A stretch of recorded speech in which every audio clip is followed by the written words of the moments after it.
আমরা অনেক সময় দেখতে পাই বিভিন্ন জায়গায় আমরা দুইজন মুসলিম বা তিনজন মুসলিম ভাই থাকলে দেখা যায় ধর্মীয় ব্যাপারে আমরা একজন আরেকজনের সাথে তর্ক বিতর্কে আমরা জড়িয়ে পড়ছি।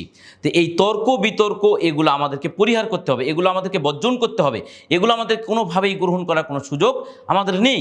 কিন্তু দুঃখজনক বিষয়, আমরা তর্ক বিতর্কে আমরা লিপ্ত থাকি, ঝগড়া বিবাদ করি এবং শত্রুতা আমরা করে থাকি।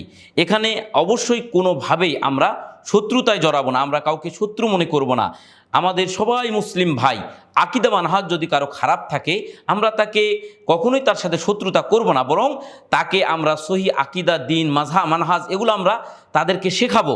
কখনোই তাদের সাথে আমরা শত্রুতা করব না। যদি আমরা শত্রুতা করি তাহলে তারা আস্তে আস্তে আমাদের কাছ থেকে দূরে চলে যাবে, তারা দিন থেকে বঞ্চিত হবে এবং সঠিক আকীদা ও মানহাজ তারা গ্রহণ করতে পারবে না, কারণ সেগুলো থেকে তারা আমাদের কাছ থেকে দূরে চলে যাবে।